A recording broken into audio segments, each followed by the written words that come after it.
Hello नमस्ते सबैजनालाई। आज चाहिँ नेसनल हार्बरमा चाहिँ फायरवर्क्स हेर्न जानु लागेको। मसँगै जाउँ है त।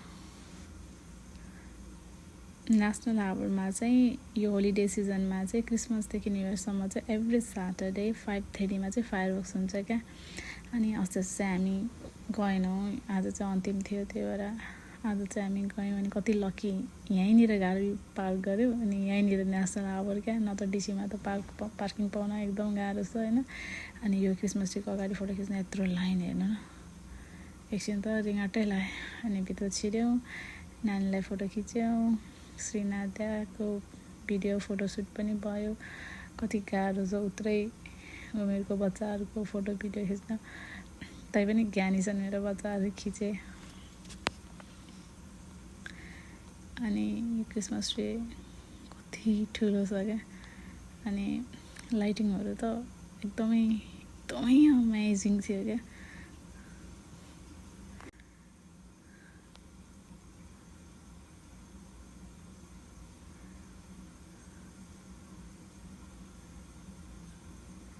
पुन्टीहरू ह्याप्पी। अनि एउटा दुइटा फ्यामिली फोटो पनि जाओस् न भनेर फ्यामिली फोटो पनि खिच्यौँ।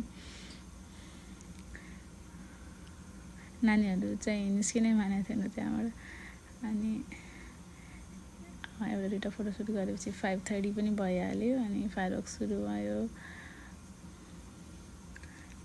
कति राम्रो फायरवर्क्स। यति चिसो थियो कि होइन, हात नै एकदम कठाङ्ग्री नै चिसो थियो। एउटा हातले चाहिँ क्यामेरा समात्दै त्यो भिडियो सुट गरेँ। अनि आँखाले पनि हेर्नु पऱ्यो नि त फेरि। अनि टाउको यस्तो गरेर साइडमा गरेर आँखाले चाहिँ आकाशमा हेरिरहेको थियो। अनि एउटा हातले चाहिँ भिडियो समातेर मोबाइल समातेर भिडियो खिचिरहेको थिएँ क्या मैले। अनि यो भिडियो सुट भइसकेपछि त हात त यस्तो चिसो भएको कि पुरै जमेको क्या। अनि गाडीमा आएर त्यो हात तताउँदाखेरि पनि नतातिएको, त्यति चिसो भएको।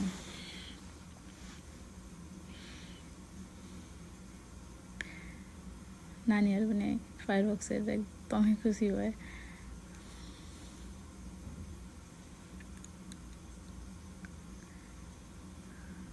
हामी चाहिँ जहाँ जहाँ गयो श्रीनाथलाई सँगसँगै लिएर जान्छौँ क्या।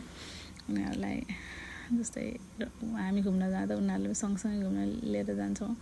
अनि उनीहरू पनि खुसी हुन्छन् क्या। उनीहरूलाई पनि बानी परिसक्यो हामीले यसरी बेलुका लिएर हिँड्दा घुमाउँदा। अहिले त उनीहरूलाई पनि बानी परिसक्यो। हामीसँग जता गयो त्यतै राति पनि घुम्ने बानी भइसक्यो।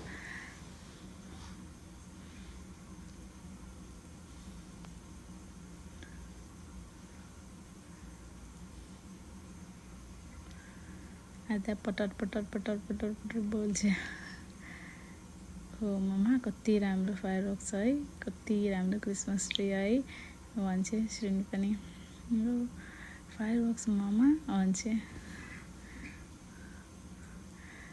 अनि फर्क्यौँ, यति भिड थियो। ओहो,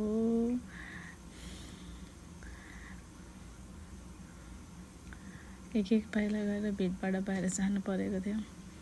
अनि बाहिर आउँदा त हात पुरै कठाङ्ग्रेर चिसो। कामदै निस्केको थिएँ म। अनि अमेरिकाको झन्डा, मेरो देशको झन्डा, नेपालको जति माया लाग्छ यहाँको पनि त्यति नै माया लाग्छ। म दुइटै देशको नागरिक हुँ होइन, त्यही भएर पनि होला नेपालको झन्डा र अमेरिकाको झन्डा दुइटै देशको मलाई एकदमै माया लाग्छ।